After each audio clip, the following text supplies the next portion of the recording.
Afternoon, everyone. Thank you for joining us on air, online, and on your smartphone. For ABC 7 at 4, I'm Mark Ross. We begin this afternoon with breaking news. The El Paso School District announcing their plans to reopen schools for the next school year.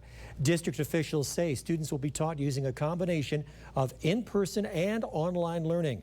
Parents will get to choose the way their children will be taught, either with staggered schedules or distance learning.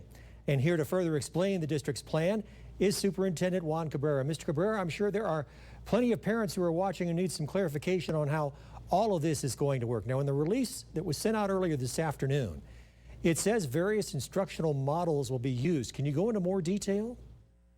Yeah, well, first of all, I just want to say thank you for bringing us on. I really appreciate it. We intend to over-communicate, communicate as much as possible to answer every question that a parent has, and we'd love to come back on KVIA anytime you'd like to have us provide more information. So thank you, first of all, for that.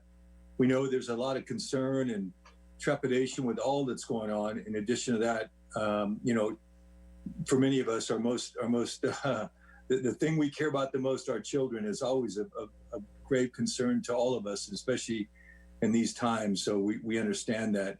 And as somebody who's got kids in EPISD, I understand what a parent's going through as well.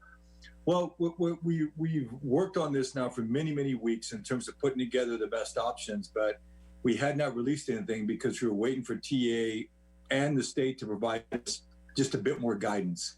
And we've got that now. And so we are in the process of releasing a survey, which will go out tomorrow, and allow parents to choose if they want to continue EPISD at home or if they'd like to do a modified face-to-face where respecting social distancing guidelines, all the CDC guidelines, and making sure we have space in the buildings will allow students to come into the building a couple of days a week and do a combined in-person with EPISD at home. So then how many days each week would students be on campus versus EPISD online? So EPISD online is full-time online. You'll be at home full-time, and if you choose the face-to-face version, right now we're looking at 2 days in the building, but it's space permitting. So depending on the size of your campus, we want to make sure we keep low student-teacher ratios face-to-face, and we want to make sure that we have enough room in the building for social distancing. So we know we can guarantee 2 days. We'd like to do more than 2 days, but quite frankly, it's going to depend on a school-by-school basis and how parents respond in terms of how many want face-to-face. We're planning on 50-50 right now. The surveys had come out about 70-30 before, but we think that's going to change and fewer families will want in-person given the recent spike in numbers. Roughly how many students do you think will be allowed in any one classroom at a time, or is it going to depend on the campus? It's going to depend on the campus, and some of our campuses have double classrooms, but we're thinking somewhere between 7 to 10 max in a regular sized classroom. And then what steps will be taken to ensure student and teacher safety? We're going to have masks will be required. We're going to follow all safety and CDC guidelines. We'll have plenty of hand sanitizer. We'll have shields, masks for the students if they don't bring one. So there'll be an extensive amount of effort around the PPE that we're going to require, and also the social distancing that's going to be required.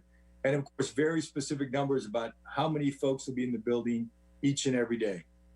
So what are you saying to teachers now who are hearing this for the first time and may be concerned about their own safety heading back?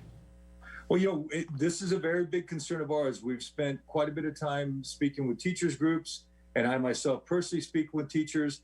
And there are two major variables that we're considering. One is the choice of the parents and the education of the students, that together we look at that as one combined decision, along with the health and safety of our staff members.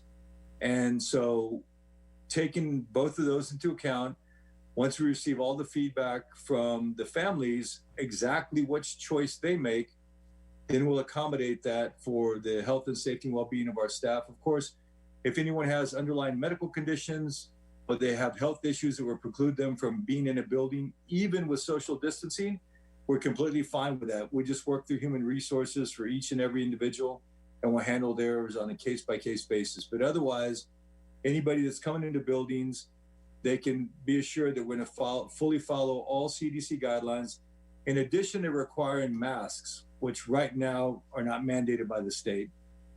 So we can assure everyone that we're going to have their safety and their health and well-being at the forefront of our decision making. So do you anticipate more teachers retiring, and how are you handling new teacher recruitment in the midst of a pandemic? We haven't seen that number yet, and we are not recruiting. We want to make sure that everybody has a job and has, a place to work. So we have not tried to hire more people. In fact, we have an informal hiring freeze to make sure that the numbers settle. We just don't know. We don't know. There's not a district that could tell you they have all that data, because we don't know how many kids are going to show up, and we haven't gotten the final numbers on retirements. But it has not been more significant than in years past. I think a lot of administrators just have a wait and see attitude. And we understand that, teachers and administrators. Right. EPISD Superintendent Juan Cabrera, thank you for joining me this afternoon. Thank you so much. And please, we'll come back and continue sharing information, and even be open to taking some phone calls in the future if we want to get more answers out there for the community. All right, we'll look forward to that. Thank you. Thank you.